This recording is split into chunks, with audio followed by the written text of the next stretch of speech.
대표님께서 입장하고 계십니다. 모두 자리에서 일어나 힘찬 박수로 맞이해주세요.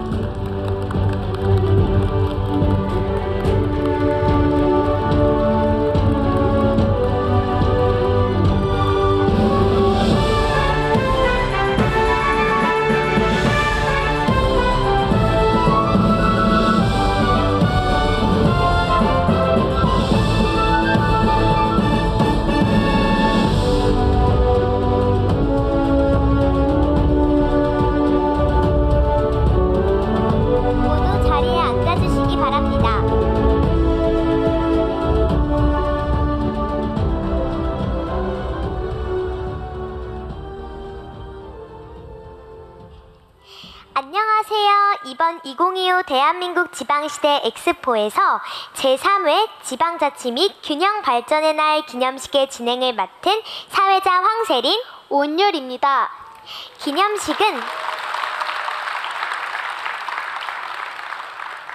기념식은 오프닝 공연을 시작으로 국민 일회, 기념 영상, 개회사, 기념사, 환영사, 그리고 유공자 포상에 이어 5개의 지역 발전 사례 발표와 엔딩 공연으로 마무리될 예정입니다. 먼저 오늘 기념식의 오프닝 공연으로 대한민국 대표 민요 아리랑 메들리를 준비했습니다. 우리나라 각 지역들의 특징이 하나로 어우러지는 감동의 무대, 판소리 제작소 소리담기 팀이 펼치는 민요의 향연 공연을 모두 큰 박수로 맞이해주세요.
아름다운 아리랑 메들리 공연이었습니다. 제가 원래 알고 있던 아리랑 말고도 정말 다양한 지역의 아리랑을 들어보게 된 것 같은데 각 지역의 아름다운 아리랑의 선율이 정말 멋있는 것 같아요. 그럼 지금부터 본격적으로 제3회 지방자치 및 균형 발전의 날 기념식을 시작하겠습니다.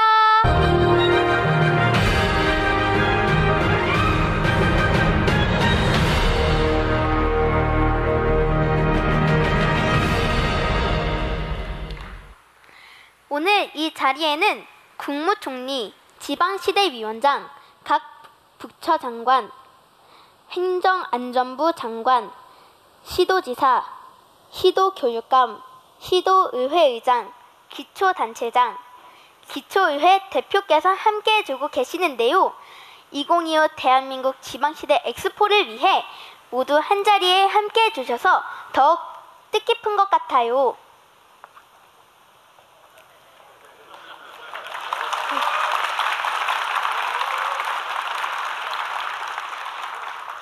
대한민국 지방시대 엑스포는 지방자치와 균형발전 정책을 온 국민들과 함께 공유하기 위해 열리는 국내 최대 규모의 지역 행사로 2004년 지역혁신 박람회로 시작해서 올해까지 벌써 22년째 개최되고 있는 행사인데요. 제가 태어나기 전부터 많은 분들이 지방자치와 균형 발전을 위해 매년 준비하시는 행사라니 너무나 대단하신 것 같아요. 특히 올해 지방자치 30주년을 맞이하여 열리는 이번 2025 대한민국 지방시대 엑스포 제3회 지방자치 및 균형 발전의 날 기념식은 다양한 지역의 발전 사례를 공유하고 국민 한 사람 한 사람이 지역 발전의 주인공으로 새로운 균형 발전과 자치 분권, K-밸런스의 시대를 함께 시작하고자 준비하였다고 합니다. 그럼 먼저 국민의례가 있겠습니다. 참석자 여러분께서는 모두 일어나셔서 국기를 향해 서주시기 바랍니다. 국기에 대하여 경례.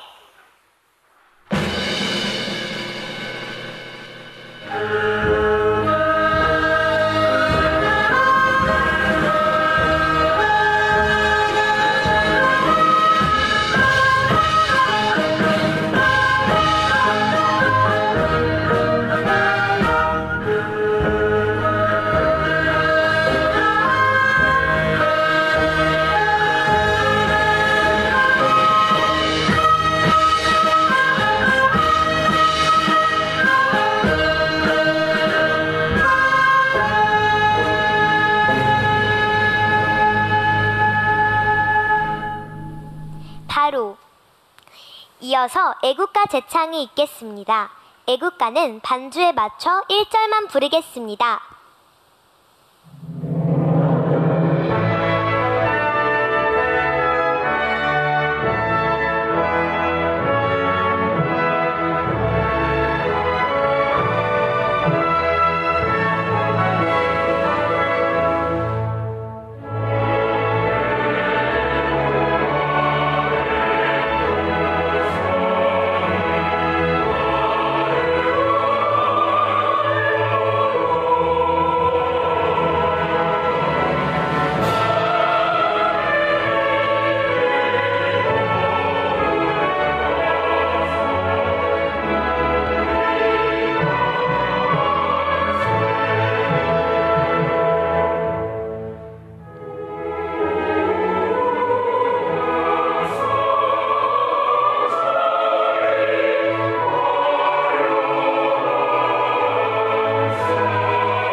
이어서 순국 선열과 호국 영령, 그리고 울산 화력발전소 사고 희생자에 대한 묵념이 있겠습니다. 일동 묵념.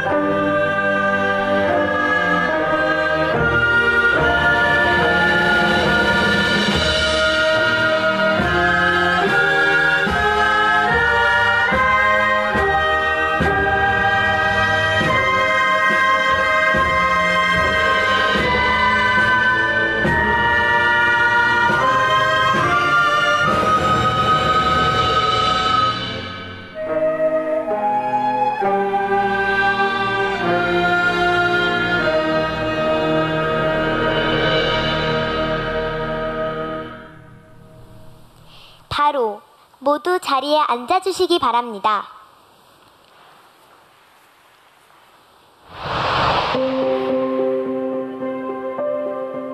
(7,000년) 전 울산의 바위에 새겨진 생명의 흔적.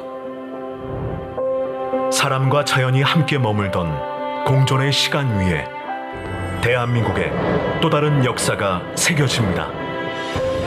수도권, 충청권, 광주 전남권, 대구 경북권, 부산 울산 경남권, 그리고 강원권, 전북권, 제주권. 지역 소멸의 위기 앞에 선 대한민국의 새로운 성장지도 5극 3특. 흩어져 있던 지역의 경제와 일상이 연결되고 초광역 협력의 줄 위에 새로운 기반이 다시 세워집니다.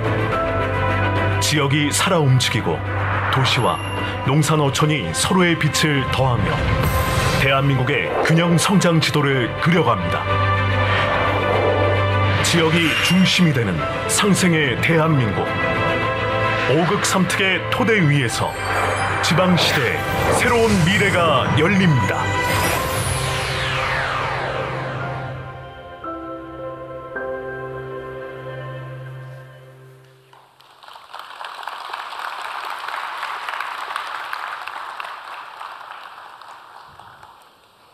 아직 저에게는 어려운 이야기지만 5극 3특의 이야기를 영상으로 만나보면서 한 걸음 더 가까이 이해할 수 있었던 것 같아요.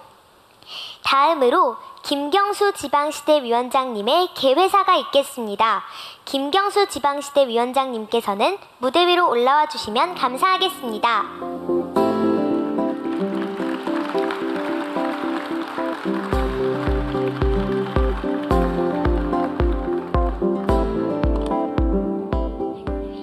예, 반갑습니다. 방금 소개받은 대통령 직속 지방시대위원회 위원장 김경수입니다.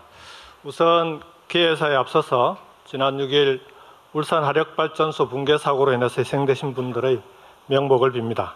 희생자 유가족께도 깊은 위로의 마음을 전합니다. 존경하는 국민 여러분, 그리고 울산 시민 여러분, 반갑습니다. 올해는 민선 지방자치 30주년이 되는 해입니다. 대한민국의 산업 수도인 이곳 울산에서 제3회 지방자치 및 균형발전의 날 기념식과 2025 대한민국 지방시대 엑스포를 개최하게 되었습니다. 정말 기쁘고 뜻깊은 일이 아닐 수 없습니다. 바쁜 국정 중에서도 이 자리에 참석해 주신 김민석 국무총리님과 윤호중 행정안전부 장관님께 감사드립니다. 그리고 특별히 유용준 국립중앙박물관 관장님께서는 강연까지 맡아주셨습니다. 우리 유용준 관장님께도 큰 박수 좀 부탁드리겠습니다.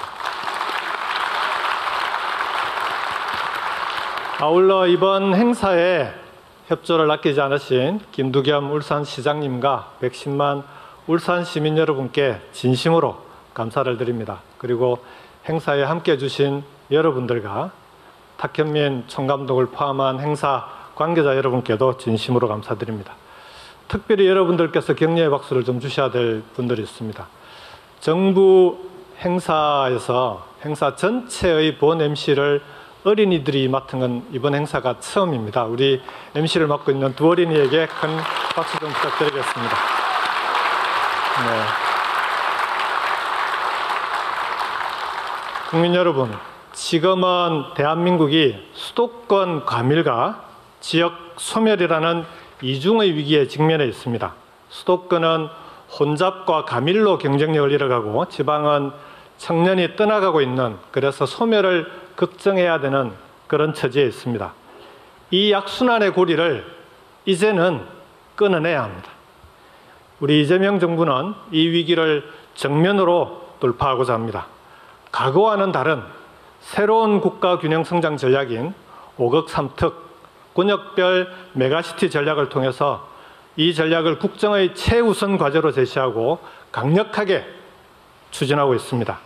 5개의 권역별 메가시티와 3개의 특별자치도를 중심으로 수도권 일격 체제를 극복하겠다는 국가 대전환 구상입니다. 운동장을 넓게 써야 합니다. 대한민국의 미래를 위해서 반드시 가야 할 길입니다. 지방시대위원회는 지난 9월에 관계부처와 함께 5억 3특을 위한 전체 전략, 추진 전략 설계도를 확정하고 발표했습니다. 이제는 그 비전을 현실로 옮겨야 할 때입니다. 그동안 역대 정부들이 균형 발전을 위해 많은 노력을 기울였습니다. 그렇지만 안타깝게도 기대만큼의 결과를 내지는 못한 것도 사실입니다. 하지만 이재명 정부는 전과는 다를 것입니다. 우리 지방시대위원회가 앞장서고 중앙과 지방이 하나로 힘을 모아서 반드시 성과를 내도록 하겠습니다. 오늘부터 열리는 지방시대 엑스포는 지역이 가진 잠재력과 역량을 확인하고 자치분권 기반의 5억 3특 국가균형성장의 비전과 전략을 제시하는 소중한 시간이 될 것입니다. 그리고 시민들께서도 축제처럼 참여하는 재미와 흥미가 함께 있는 다양한 전시관과 컨퍼런스 부대 행사도 준비했습니다. 앞서 말씀드렸듯이 2명의 어린이가 사회를 맡아준 최초의 행사입니다. 어린이들에게 사회를 맡긴 이유는 우리가 이곳에서 나누는 비전과 과제들이 국민들께 드리는 약속이기도 하지만 우리의 미래 세대인 바로 이 어린이들에게 물려줄 대한민국을 우리가 함께 만들어 가야 하기 때문입니다. 이번 3일간의 엑스포 기간이 이런 우리의 다짐을 현실로 만들어가는 그런 첫 출발과 계기가 되기를 기대합니다. 지금부터 제3회 지방자치 및 균형발전의 날 기념식과 2025 대한민국 지방시대 엑스포의 막을 올리겠습니다. 고맙습니다.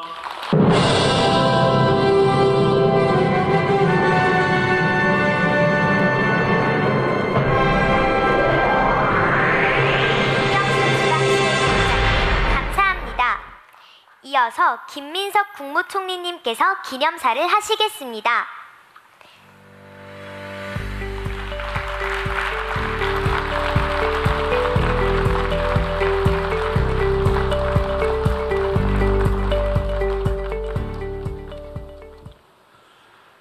먼저 최근 울산 화력발전소 사고로 안타깝게 희생되신 분들의 명복을 빕니다.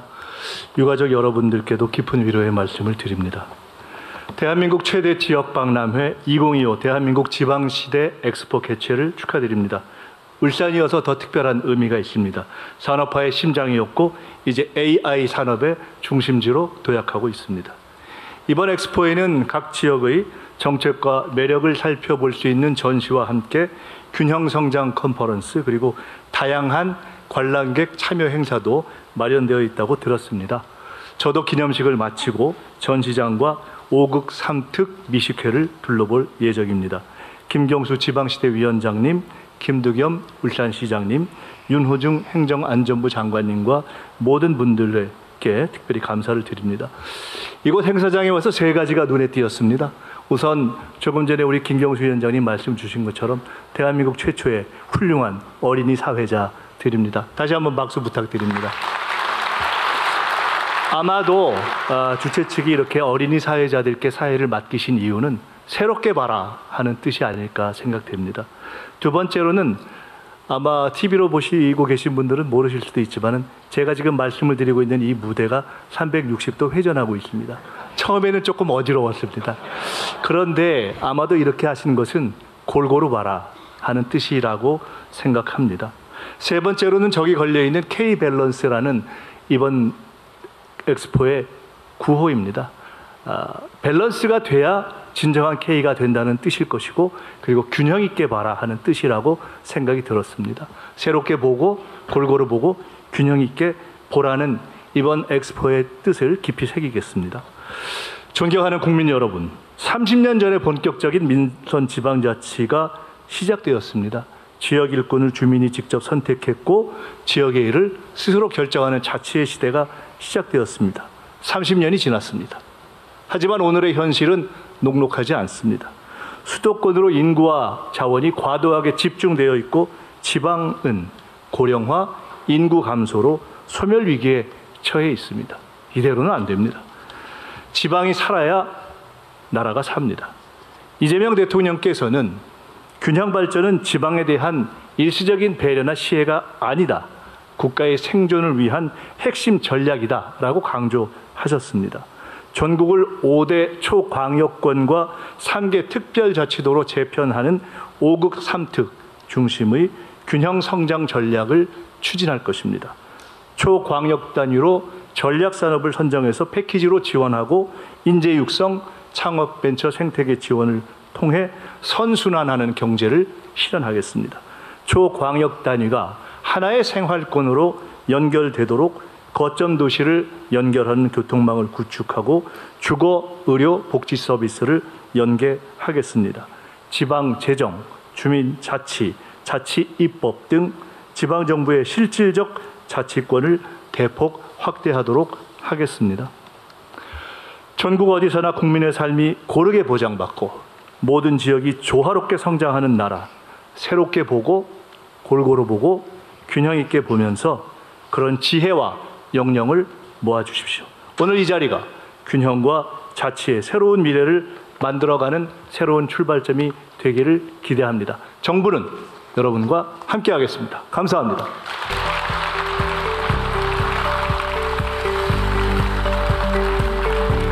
국무총리님 감사합니다. 이어서 김두겸 울산광역시장님의 환영사가 있겠습니다.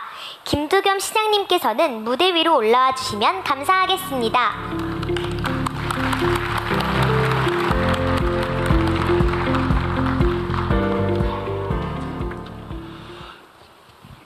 여러분 반갑습니다. 울산광역시장입니다. 두 분 총리님 또 자치위원장님께서 말씀하실 때 동서학 이야기를 했어서 나는 그 빠져물락했는데 저도 안 할 수가 없는 것 같습니다. 많은 정부에서 우리 지역의 단위 사업장인데 불구하고 함께 해주셔서 또 늘 이렇게 오셔서 걱정해주고 진도지휘를 해주셔서 이 자리 빌어서 감사의 말씀을 드립니다. 오늘 참으로 의미 있는 행사인 것 같습니다. 지방자치 30주년을 기념하는 2025 지방시대 엑스포를 울산에서 개최하게 돼서 매우 기쁘고 뜻깊게 생각합니다. 산업수도 예수도 울산을 찾아주신 우리 존경하는 김민석 총리님, 김경수 지방시대 위원장님, 윤호중 장관님을 비롯한 모든 분들에게 감사의 인사를 드립니다. 우리 두 분 총리님께서 특히 우리 김경수 지방시대 위원장님께서는 뺀 돈이가 떼들이 보이는데 어린이들 이야기를 하셨는데 우리 울산 말로는 알라들이 왜 그래 세척게 잘하는지 나도 한번 박수 부탁드리겠습니다. 잘한다. 이 땅의 주인은 총리님이 왜 이런 애를 썼느냐, 알라들 썼느냐 이런 말씀 주시면서 미래에게 보여주는 주역이다 이런 말씀 주셨는데 이 땅의 주인은 우리가 아니고 후손들에게 잠시 빌려 쓰고 있습니다. 주인 여러분 어린이들 모시고 이 행사를 하는 것은 참으로 의미 있고 제가 적지 않은 정치 생활을 했는데 처음 보는 것 같습니다. 기획 누가 했는지 상 하나 총리 하나 주면 좋겠습니다. 아시다시피 울산은 1997년도에 광역시 성격 이후에 지방자치와 함께 성장하였으며 대한민국의 경제지표와 엔진 역할을 다해왔습니다. 자동차, 조선, 석유화학, 비철, 금속 등 울산의 4대 주력은 국가 경제를 이끌어왔습니다. 이제 울산은 지방자치의 힘을 바탕으로 울산 미래 100년을 향해 달려가고 있습니다. 도시 중심으로 흐르는 태화강은 국가 정원으로 세계적으로 주목을 받고 2028년 울산 국제정원 박람회를 통해 생태 관광도시로 도약하고 있습니다. 또한 광고처리 안각과 세계유산 등재, 세계 명문대학, 조중경희대학 유치, 울산은 산업과 문화, 스포츠 쪽에 어우러지는 도시로 현재 성장하고 있습니다. 하지만 수도권 쏠림 현상과 인구 감소는 모든 지방 도시가 겪고 있는 심각한 문제입니다. 울산도 이러한 현상과 전통 제조업의 인력난, 원가 상승, 글로벌 공급 과잉 등으로 성장의 한계가 직면하고 있습니다.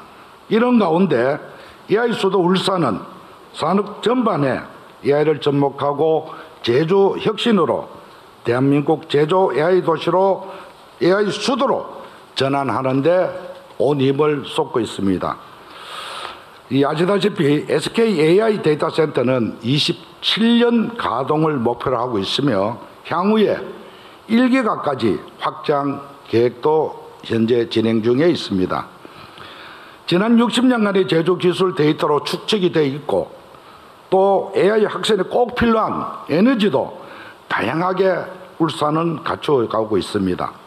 울산대와 유니스트, 울산교육청이 협력해서 초, 중, 고 그리고 대학원까지 AI 인재 양성 프로그램을 운영하고 기업 지원 전담 공무원을 투입해 AI 기업 투자도 현재 적극적으로 지원할 것입니다.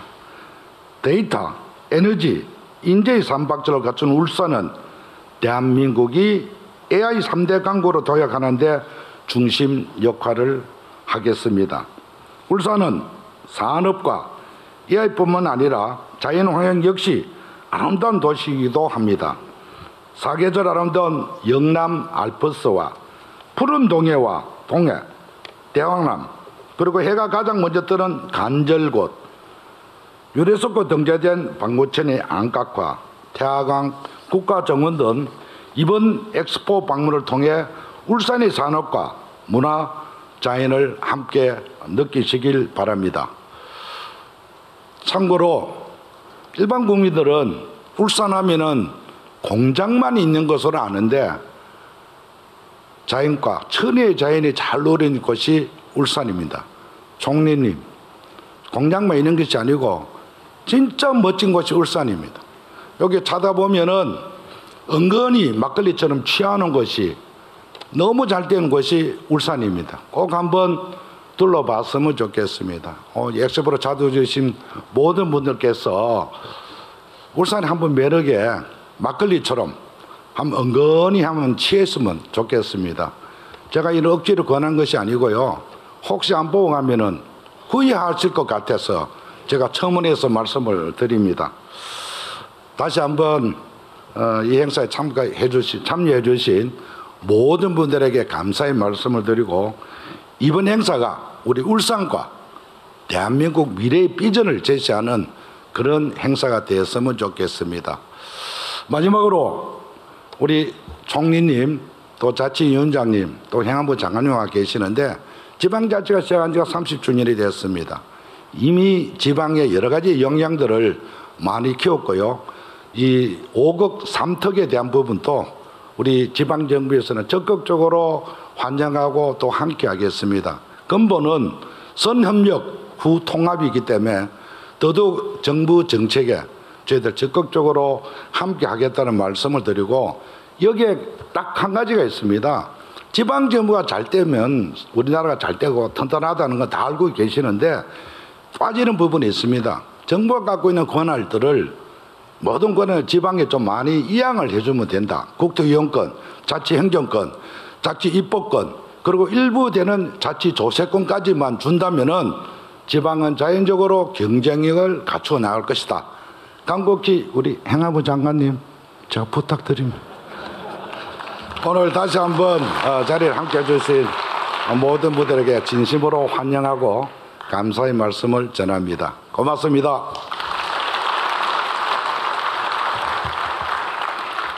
김두겸 울산광역시장님 감사합니다. 다음은 국무총리님께서 지방자치, 지역산업 및 국민교육에 발전한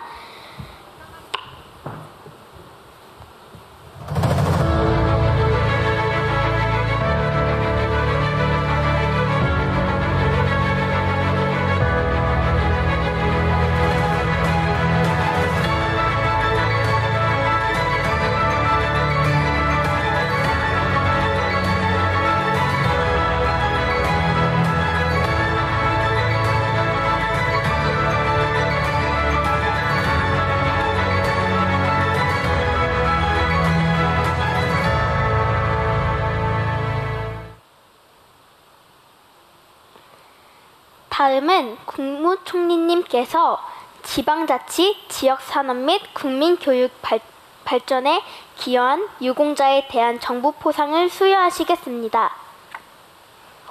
국무총리님께서는 무대 위로 올라와 주시면 감사하겠습니다.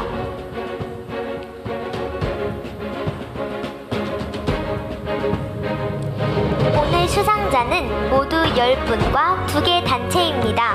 먼저 지방자치 발전에 기여한 유공자 5분에 대한 포상 수여가 있겠습니다. 호명되는 수상자께서 단상으로 올라와 주시기 바랍니다. 먼저 국민훈장 동백장 장영배님입니다.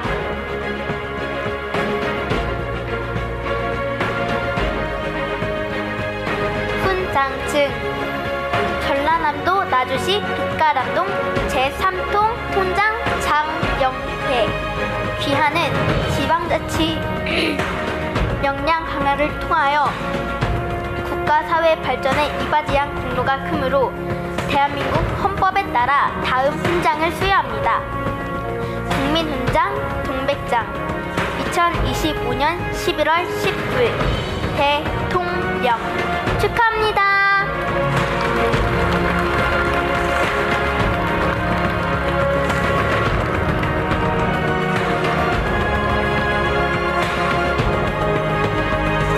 이어서 기념 촬영을 하겠습니다.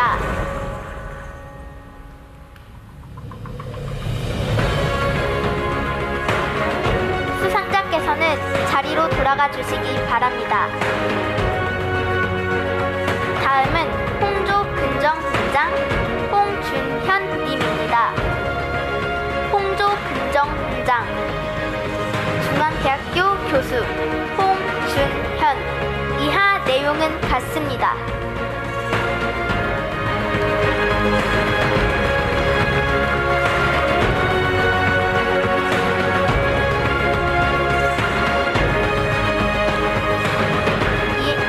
이어서 기념 촬영을 하겠습니다. 수상자께서는 자리로 돌아가 주시기 바랍니다.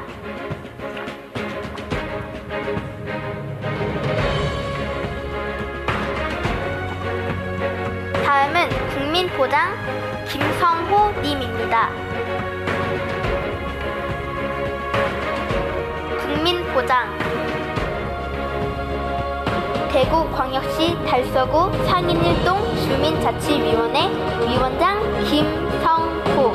이하 내용은 같습니다.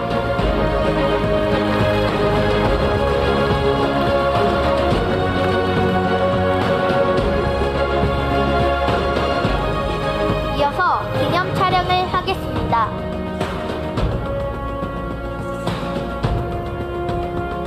수상자께서는 자리로 돌아가 주시기 바랍니다. 다음은 대통령 표창 김호상님입니다. 대통령 표창 부산 진구 청소년 예술학교 후원회장 김호상. 이하 내용은 같습니다.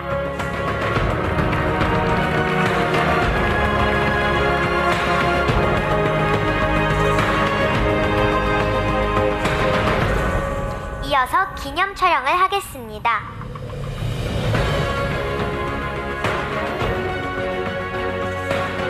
수상자께서는 자리로 돌아가 주시기 바랍니다. 다음은 국무총리 표창 장경화님입니다. 국무총리 표창 경기도 부천시 오정동 주민자치회 회장 장경화. 이하 내용은 같습니다.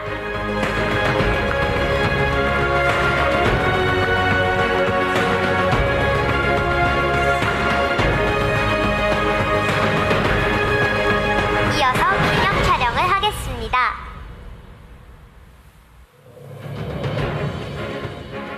수상자께서는 자리로 돌아가 주시기 바랍니다. 다음은 지역산업균형 발전에 기여한 유공자 2분과 2개 단체에 대한 포상 수여가 있겠습니다. 먼저 동탑산업훈장 윤성희 님입니다.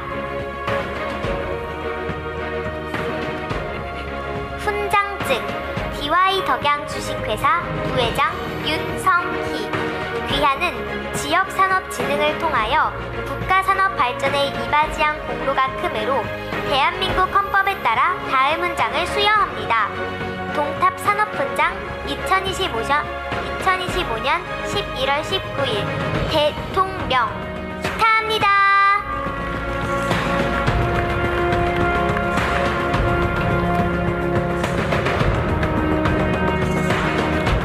이어서 기념 촬영을 하겠습니다.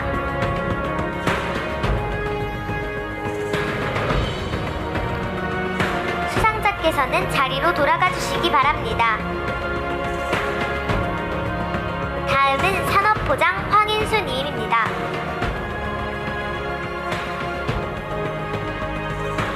산업포장 주식회사 퓨전소프트 대표이사 황인수. 이하 내용은 같습니다.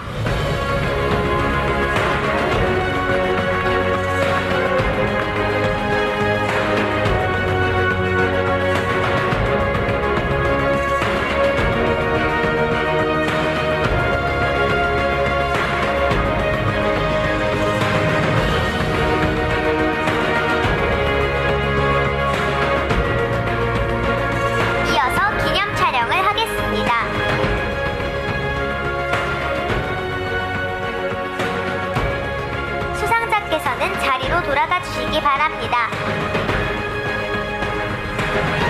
다음은 대통령 단체 표창 한국산업기술진흥원입니다. 대통령 단체 표창 한국산업기술진흥원. 이하 내용은 같습니다.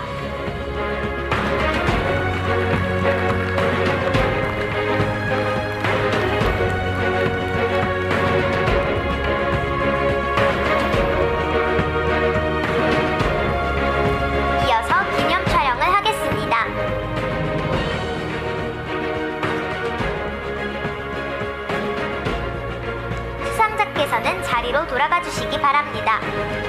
다음은 대통령 단체 표창 전북특별자치도 김제시입니다. 대통령 단체 표창 전북특별자치도 김제시. 이하 내용은 같습니다.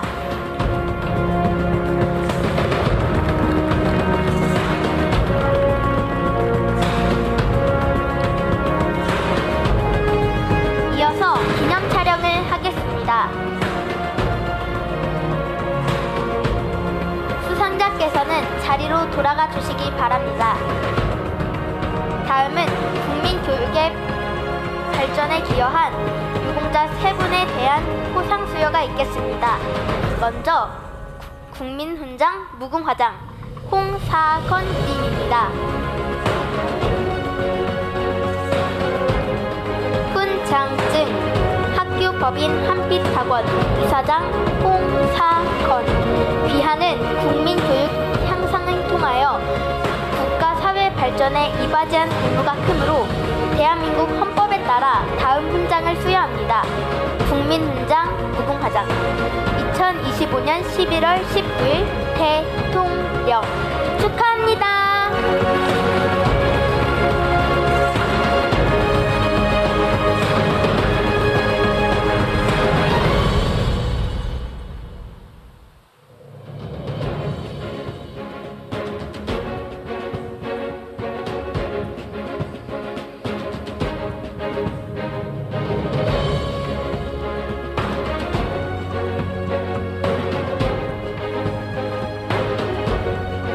이어서 기념 촬영을 하겠습니다.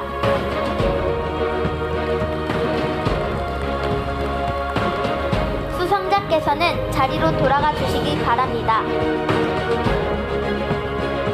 다음은 대통령 단체 표창 민남규 님입니다.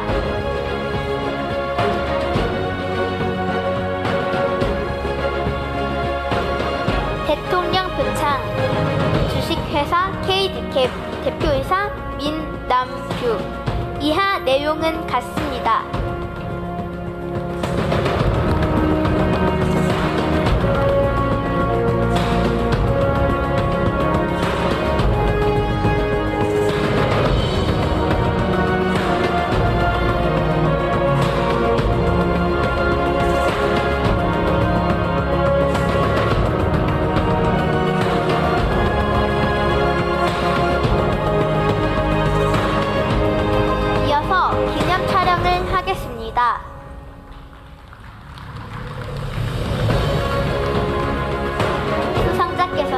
자리로 돌아가 주시기 바랍니다. 다음은 대통령 표창 김세영 님입니다. 대통령 표창 문경 YMCA 사무총장 김세영. 이하 내용은 같습니다.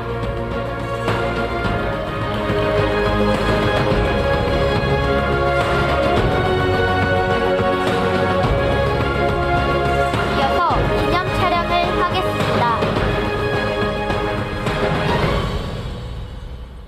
수상자께서는 자리로 돌아가 주시기 바랍니다. 이상으로 정부 포상 수여를 마치겠습니다. 수상 받으신 모든 분들 진심으로 축하드리며 모두 다시 한번 큰 박수 부탁드려요.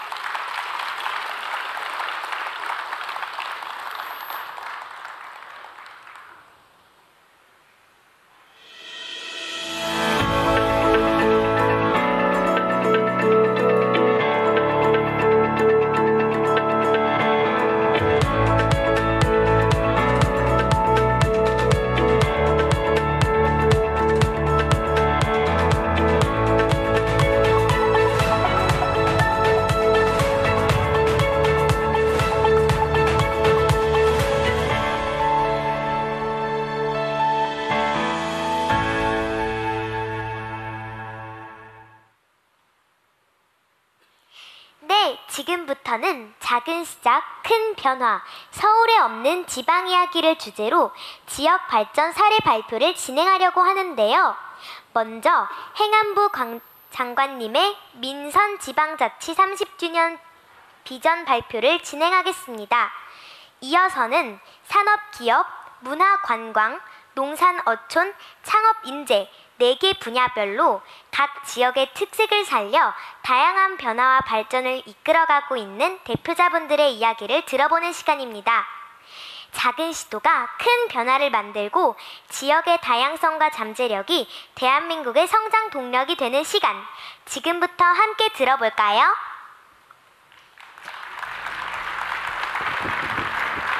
우리의 더 나은 내일을 위한 지방자치 미래 비전을 발표해 주실 행정안전부 윤호중 장관님을 무대 위로 모시겠습니다. 모두 큰 박수 부탁드립니다.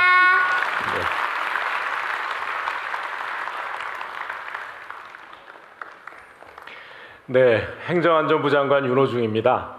비전을 말씀드리기 앞서서 이 자리 참석해 주신 몇 분 소개해 드려야 될 것 같습니다. 우리 울산이 지역구이신 김태선 국회의원님, 또 강은희 국회의원님 함께 해주셔서 감사합니다. 경북이시죠? 대구시군요. 예. 그리고 또 중앙정부에서 차정인 국가교육위원장님, 네, 감사합니다.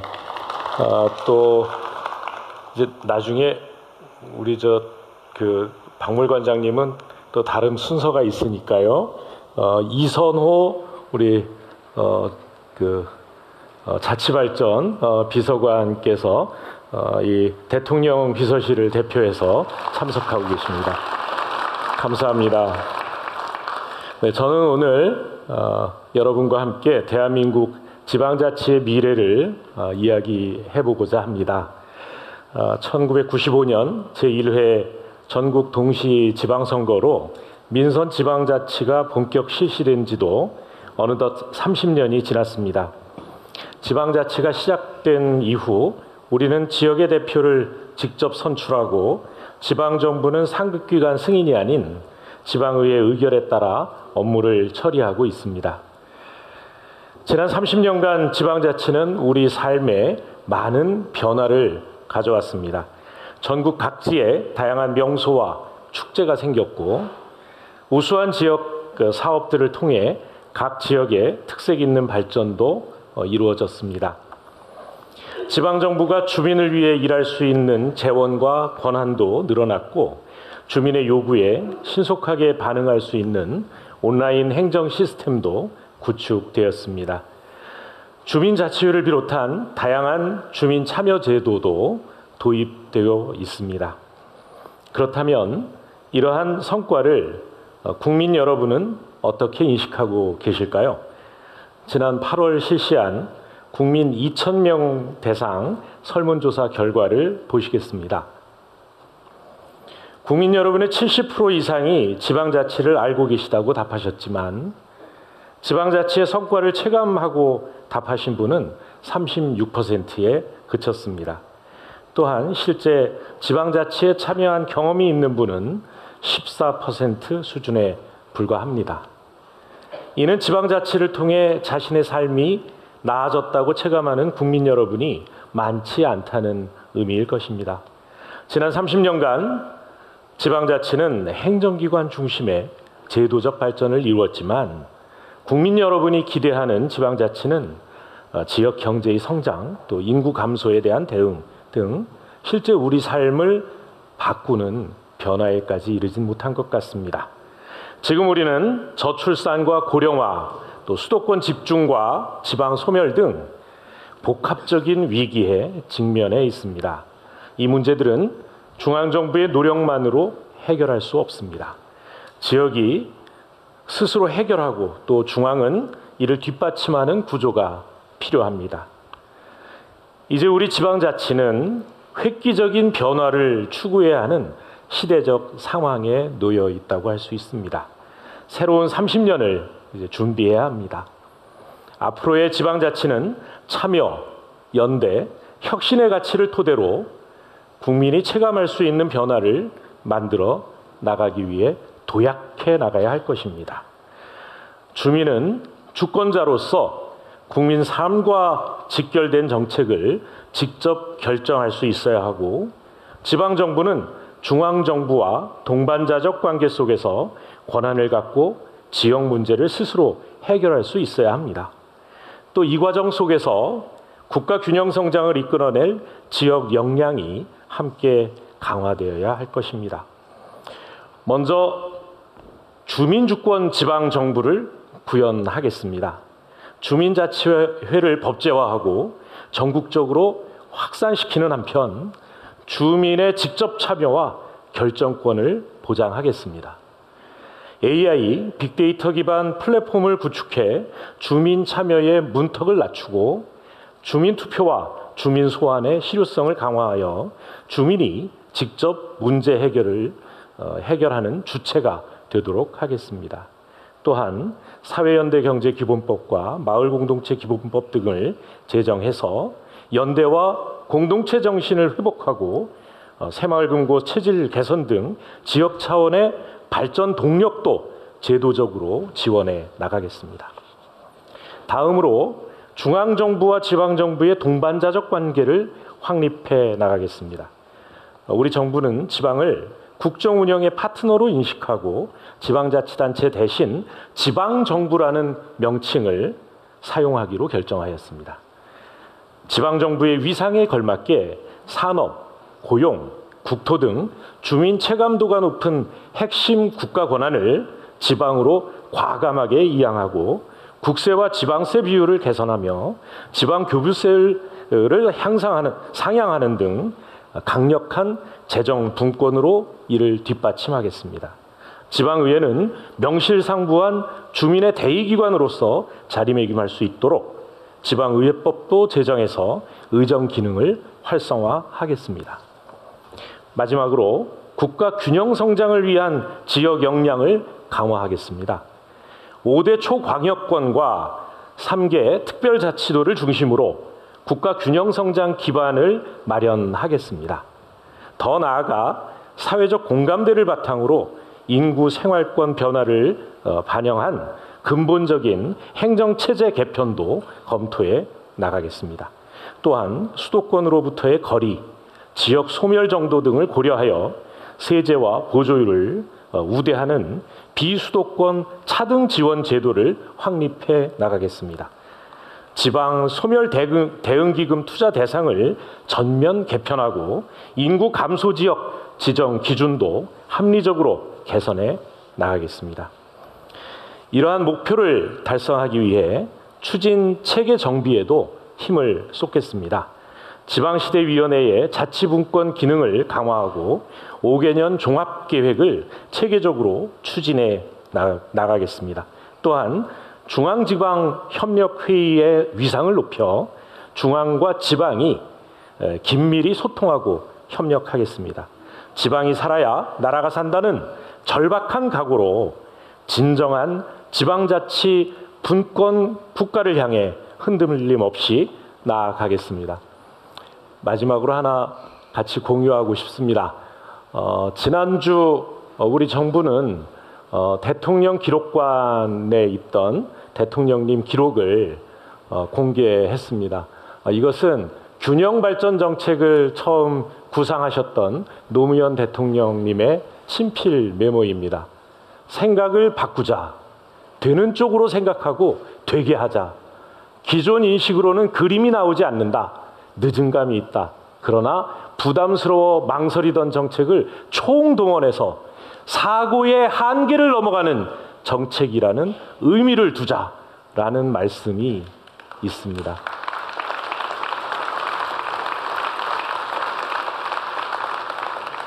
반성해 봅니다. 노무현 대통령께서 저렇게 메모를 하실 때 대한민국의 수도권 인구 비중은 48%였습니다. 그러나 지금 수도권 인구는 계속 늘어나서 51%에 이르고 있습니다.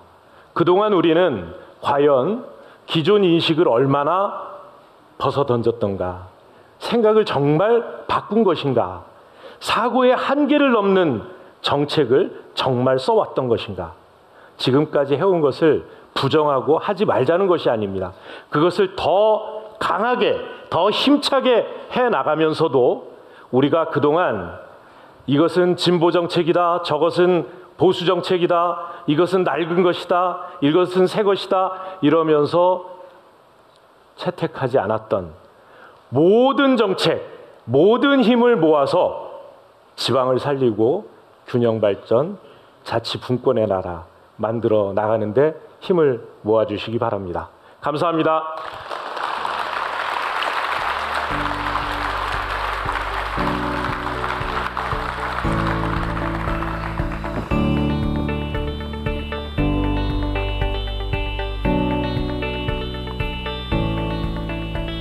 윤호준 장관님 감사합니다. 다음으로 산업 기업 분야에서 동남권 울산 지역을 대표하여 모든 것은 무에서 시작되어 위대함이 됩니다를 발표해 주실 현대자동차 이진우 비즈니스 협력팀장님을 무대 위로 모시겠습니다. 모두 큰 박수 부탁드립니다. 네, 안녕하십니까. 현대자동차 울산 공장에서 근무하는 비즈니스 협력 업무를 담당하고 있는 이진우 팀장입니다. 저희 현대자동차의 시작은 울산에서 역사가 시작되었습니다. 저희 현대자동차가 보시는 것과 같이 태화강 앞에 울산 앞바다를 두고 있는 갯벌에서 1968년도 공장을 건설하였습니다. 공장 착수 시점에 저희가 독자적인 기술이 없었기 때문에 포도사의 코테나를 단순 제조하는 역할만 했습니다. 저희 선대 회장님께서는 자동차는 달리는 국기다. 자동차를 통해서 수출되면 모든 상품도 높이 인정받는다. 그리고 자동차를 통해서 항공기도 생산할 수 있다. 라고 말씀을 하셨습니다. 그때 말씀하셨던 부분이 지금 현실이 되었습니다. 작년 저희 울산 공장에서 글로벌 누적 1억 대 생산한 이벤트를 하였습니다. 도요타가 1억 대 생산하는데 60년이 걸렸습니다. 저희 현대자동차 울산 공장에서는 57년 만에 전 세계에서 유일하게 1억 대 생산을 제일 빨리 달성한 기업이 되었습니다.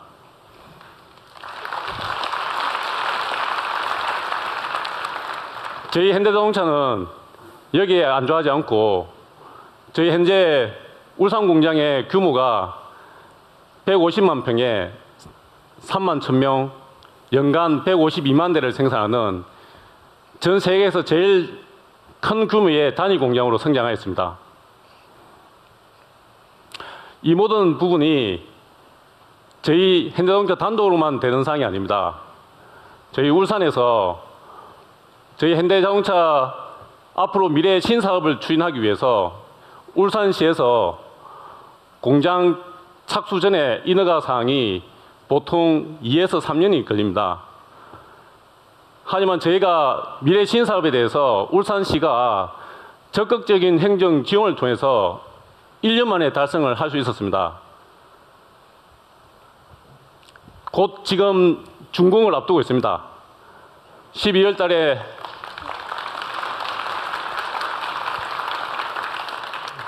올해 12월 달에 이제 건물이 완공될 예정이고요. 6개월간의 시운전을 거쳐서 내년 6월경에는 제네시스 G90 브랜드가 양산이 될 예정입니다. 저희가 지금 전기차 신공장 부분만 해서는 국가 경쟁력을 확보할 수 없기 때문에 저희가 전 세계 수소 생태계 구축에 선도적인 기업이 되기 위해서 저번 달 10월 30일 수소 유레진지 공장 신공장 착공을 하였습니다. 이 부분에 대해서도 울산시에서 적극적으로 행정 지원이 가능했기 때문에 기공식이 가능했고요. 향후 우리가 전기차 신공장이나 수소 유레진 공장 그리고 미래 신사업에 대해서 울산 지역에 지속적으로 투자할 계획입니다. 이렇게 저희 회사만 이렇게 성장한 게 아니고 울산과 함께 같이 성장하고자 합니다. 저희 공장 둘레가 13km에 해당합니다.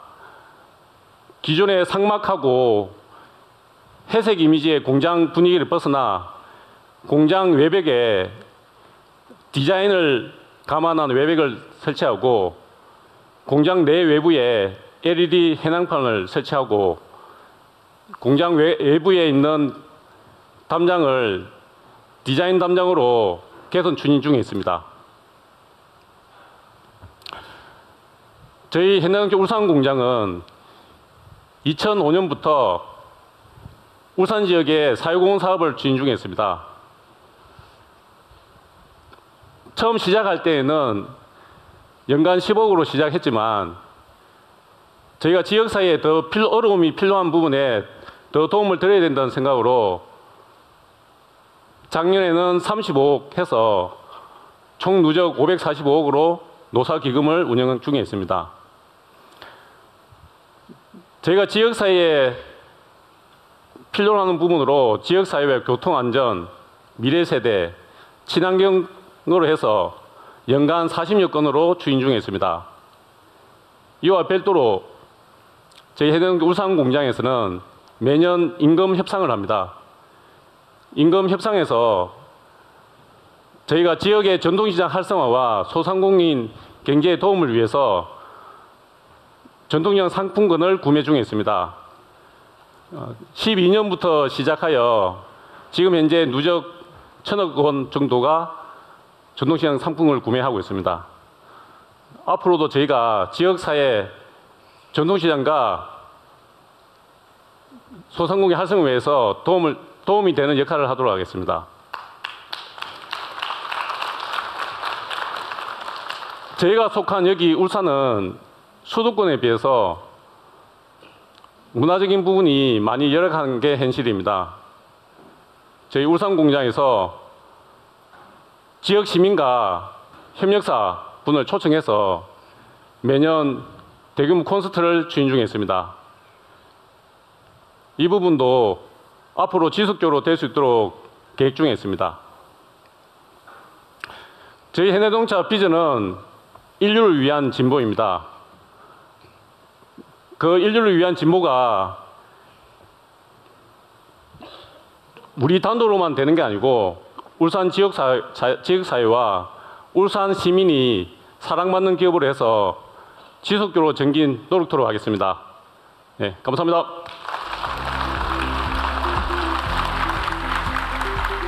이진우 팀장님 감사합니다. 다음으로 문화관광 분야에서 삼특의 전라북도를 대표하여 사람이 꽃보다 아름다운 임실 치즈마을을 발표해 주실 임실 치즈마을 이진아 운영위원장님을 무대 위로 모시겠습니다. 모두 큰 박수 부탁드립니다. 반갑습니다. 네, 저는 5극 3특 중에 3특에 소속되어 있는 전북특별자치도 임실군 임실읍 치즈마을 길 23번지에 살고 있는 이진아라고 합니다. 다시 인사드릴게요. 네, 반갑습니다. 저희 마을이 꼭 60년 걸려서 지금의 모습이 지금 나타나 있습니다. 그래서 첫 번째는 저희를 가르쳐 주셨던 지종환 신부님의 철학의 얘기를 간단하게 말씀을 드리고요. 그리고 요즘 제일 걱정이 되고 있는 인구 소멸의 문제가 극복된 마을이라고 감히 말씀드릴 수 있겠습니다. 그리고 다시 재도약을 위해서 관광마을로 거듭나는 세 가지의 챕터로만 말씀을 드려보겠습니다. 첫 번째, 신부님께서는 1964년도에 임실에 오셔서 저희들에게 꿈과 희망을 주셨습니다. 그리고 한국 최초로 1967년도에 임실에서 치즈를 탄생시켰습니다.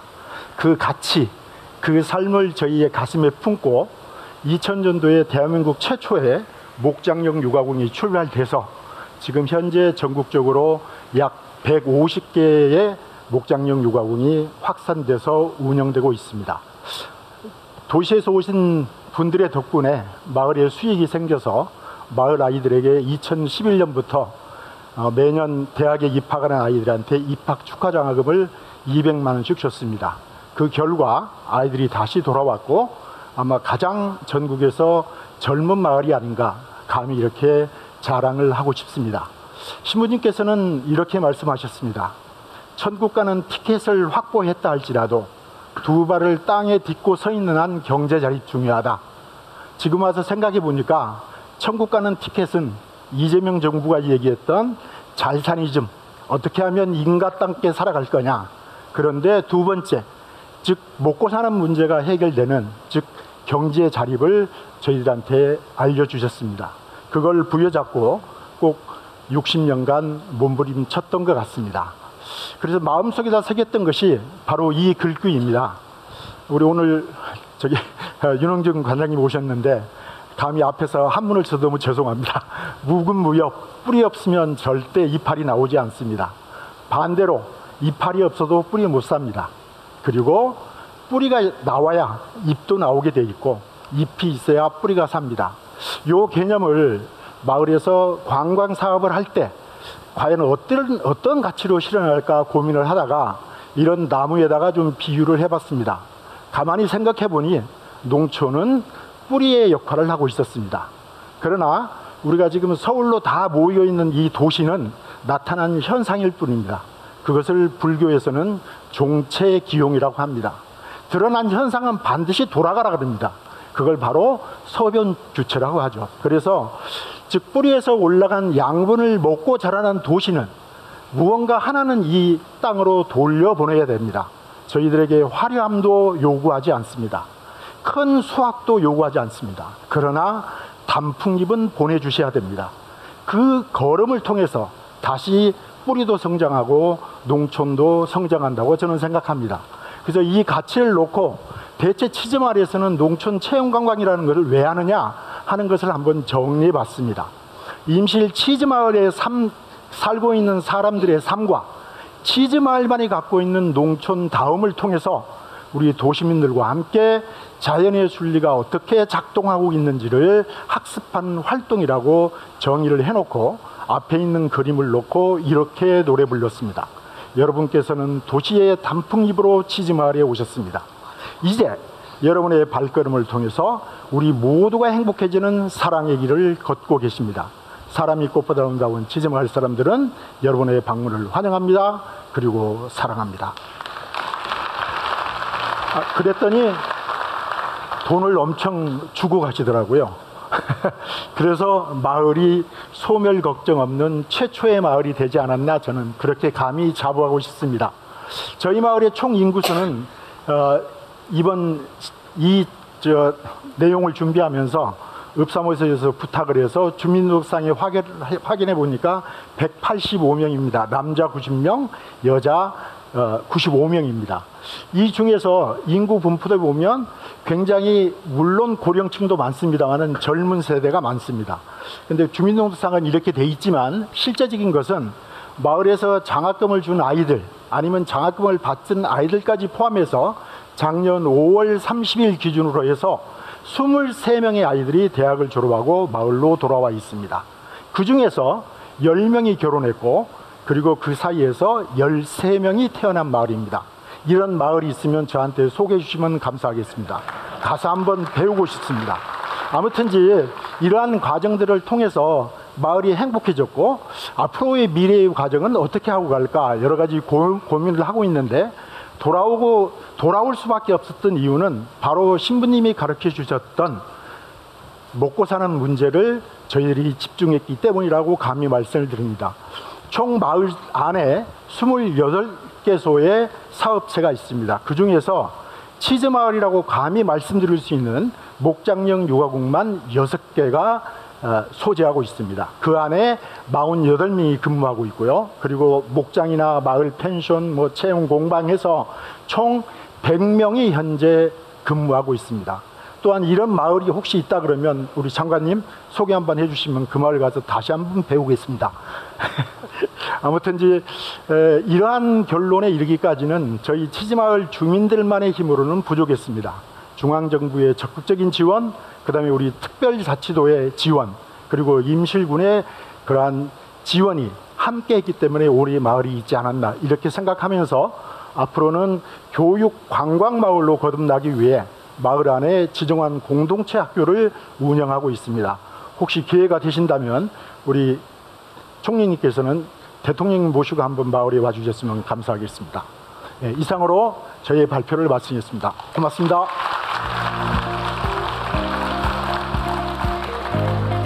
이진아 운영위원장님 감사합니다. 다음으로 농산어촌 분야에서 호남권 전라남도를 대표하여 햇빛 바람 연금 지도를 발표해 주실 신한 햇빛연금의 박성욱 신안군 태양광 정책팀장님을 무대 위로 모시겠습니다. 모두 큰 박수 부탁드립니다.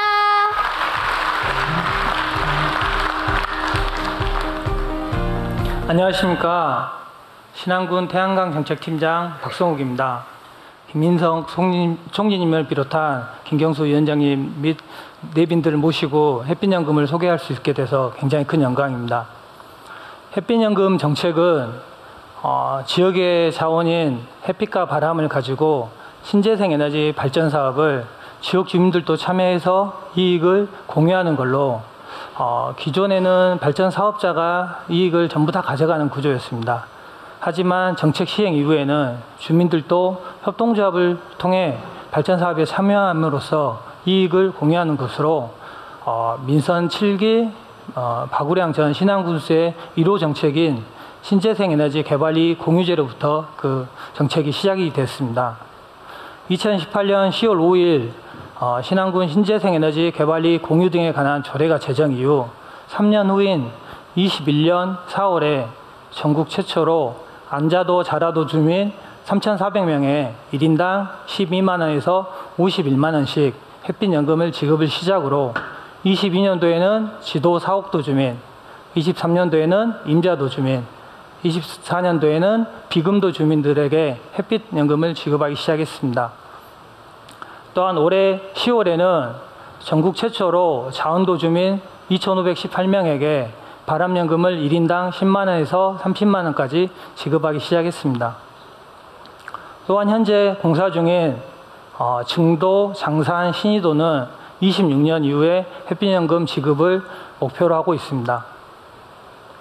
지금까지 햇빛 바람연금 누적 대상자는 18,997명으로 약 신안 국민 전체의 49%에 해당됩니다.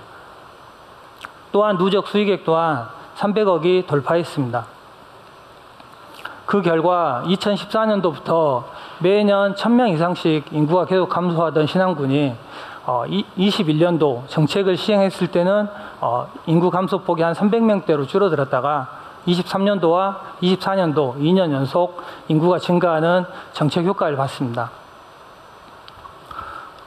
또한 햇빛연금 같은 경우는 해당 지역의 태양광 발전소만의 이익을 가져가기 때문에 각 섬에 있는 협동조합과 협의를 통해 우리 미래 신안을 이끌어갈 아이들에게 아동수당을 지급하기로 결정을 했고 22년도에 조례 개정을 통해 그 근거를 만들었습니다. 그리고 23년 1인당 40만 원씩 햇빛 아동수당 첫 지급을 시작으로 24년도에 그 2배인 80만 원 25년도에는 월 10만 원 기준으로 해서 120만 원의 햇빛 아동수당을 지급을 했습니다. 또한 2032년 해상풍력 8.2기가와트 발전단지가 가동이 되면 신안군민 전체 1인당 600만 원의 바람연금 지급을 목표로 지금 추진을 하고 있습니다. 이처럼 어려운 난관을 극복하고 자리 잡은 햇빛연금 정책이 전국으로 확대돼서 전 국민이 이런 에너지 기본소득 혜택에 누릴 수 있기를 희망하며 햇빛연금 소개를 마치겠습니다. 감사합니다.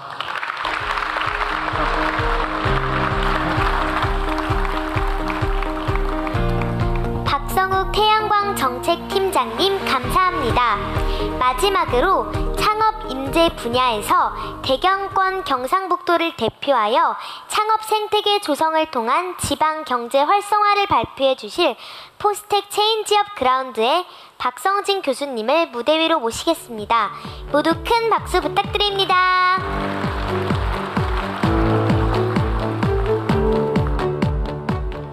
네, 반갑습니다. 저는 오늘 경상북도 포항에서 포스코와 포스텍이 만들어 온 지역 경제 활성화에 대해서 발표드리도록 하겠습니다.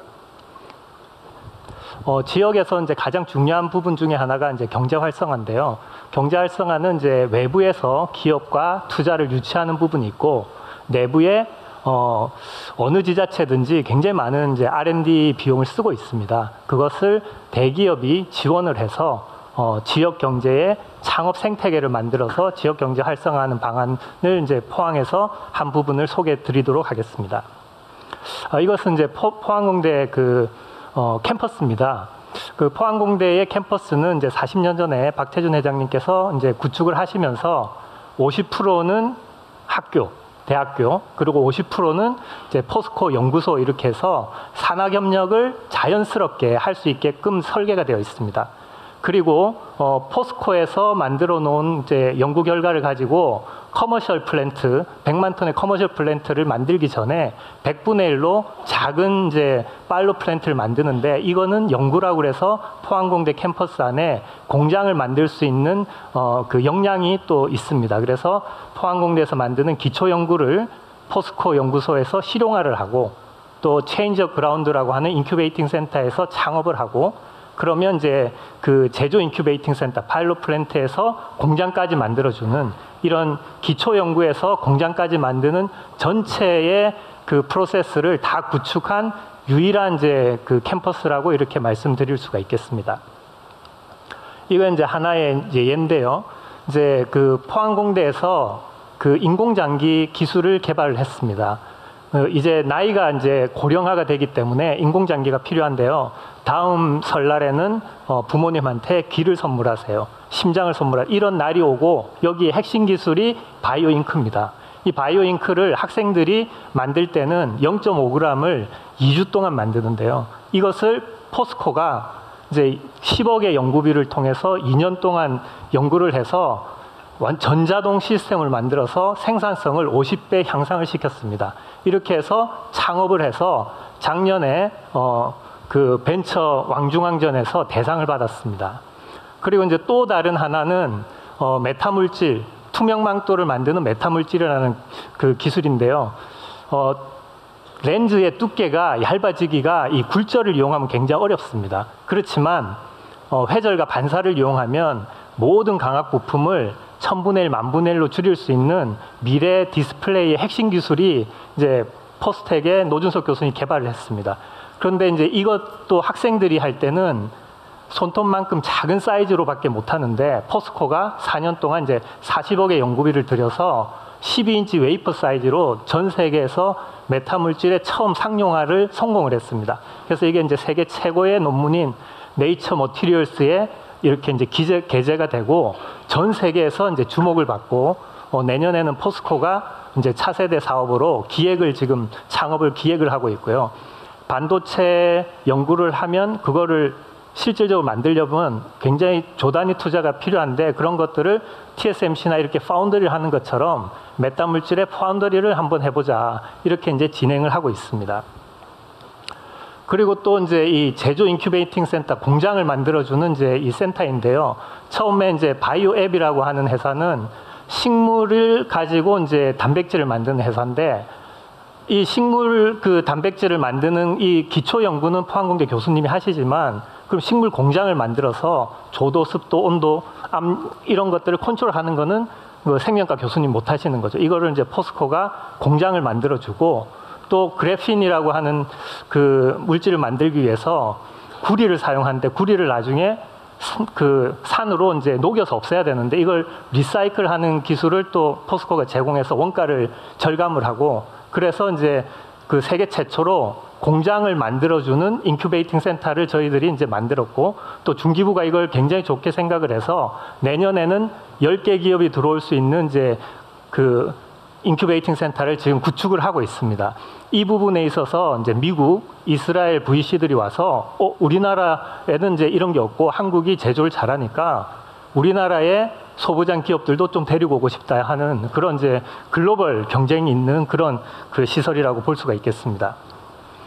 그렇게 해서 이게 하나의 예인데요. 이제 포항공대 황인환 교수님이 만들어 놓은 그 식물에서 단백질을 만드는 이 기초 기술을 이제 포스코 연구소가 이제 그 식물 공장을 만들어주는 대량 생산하는 기술을 제공했고요.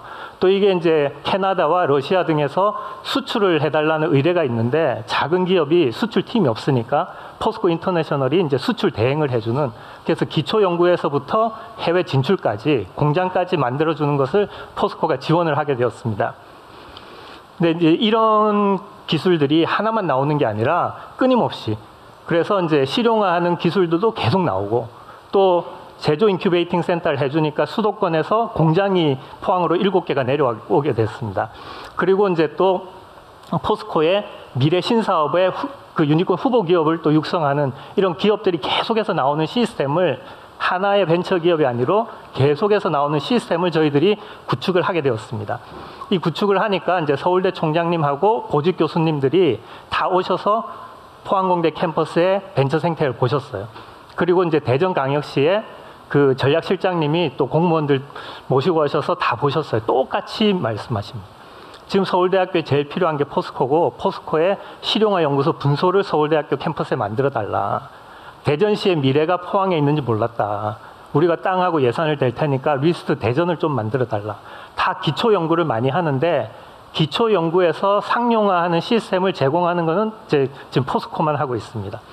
창업이 되고 난 다음에 지원하는 것은 대부분 이제 그 기업들이 다 하고 있는데 기초 연구에서 창업까지도 기업이 지원을 하면 훨씬 더 효율적으로 창업 생태를 만들 수 있다는 게 이제 증명이 되었고 또 이게 전국으로 확산 가능하다는 걸 저희들이 확인을 할 수 있었습니다. 그렇게 해서 저희들이 이제 인큐베이팅 센터를 만들었는데 보시는 표와 같이 이제 포항에 1,000명이 넘는 1,100명이 넘는 이제 그 일자리를 창출하는 기업군이 생겼고요. 또 그 기업에 뭐 2천억, 3천억의 이제 투자가 이루어지는 성과를 이뤘습니다. 그리고 이제 저희들이 더욱더 놀란 거는 수도권에서 포항으로 60개 가까운 기업들이 내려오게 되었습니다. 그리고 12개가 본사를 옮기고 7개가 공장이 내려와서 수도권에서 내려온 수도권기에서 내려온 기업들이 300개의 일자리를 만드는 이런 이제 그 새로운 어떤 지방 시대의 이제 희망을 저희들이 이제 제공을 하게 되었습니다. 그래서 저희들은 이 일을 하기 위해서 포스텍 입장에서는 우리가 힘을 합쳐서 포스코보다 더 큰 동문기업을 만들어서 박태현 회장님 정말 좋은 학교 만들어 주셔서 감사합니다는 걸 좀 증명을 해드리자. 그리고 이제 포스코 입장에서는 지금 포스코가 되기까지 국가와 사회에 엄청난 혜택을 받았는데 이것을 청년 기업가들한테 다시 되돌려주자. 그래서 만약에 포항공대 기술을 가지고 포스코가 실용화를 해서 자회사를 만든다고 그러면 포스코는 모든 신사업을 할 수 있는 플랫폼 기업이 되고 포항공대를 넘어서 다른 대학교, 해외 대학교의 기술도 상용화를 할 수 있으면 삼성을 추월해서 포스코가 다시 1위를 할 수 있지 않겠냐. 이런 이제 꿈을 가지고 힘을 모아서 이런 일들을 하고 있습니다. 이 일이 어떤 지역에도 거점 대학이 있고 우수 대학이 있고 거기에 우수한 연구자가 있습니다. 그리고 어떤 지역에 가도 다 대기업이 있고 큰 어떤 자원을 가지고 있는 기업들이 있습니다. 이 기업들이 합쳐서 포항에 있는 이런 모델들이 전국으로 다 확산될 수 있는 그런 것들의 하나의 모델이 되면 좋겠다. 이런 마음을 가지고 발표를 마치도록 하겠습니다. 감사드립니다. 박성진 교수님, 감사합니다.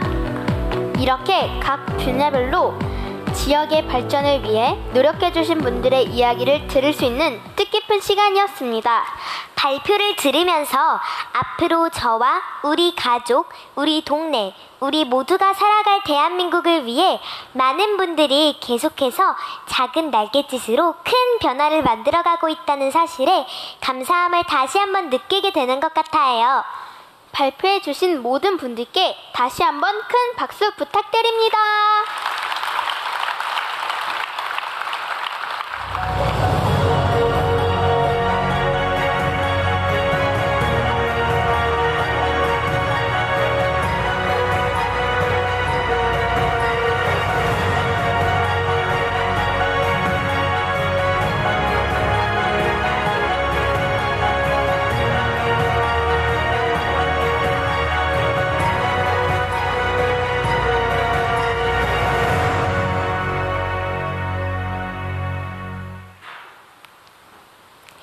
작은 시작이 큰 변화를 만들고 모든 지역이 함께 성장할 수 있는 대한민국. 이 자리에 계신 분들 모두 함께 느끼셨기를 기대합니다. 이제 제3회 지방자치 및 균형 발전의 날 기념식을 마무리하도록 하겠습니다. 긴 시간 함께 자리해 주신 모든 분께 다시 한번 감사 인사드립니다.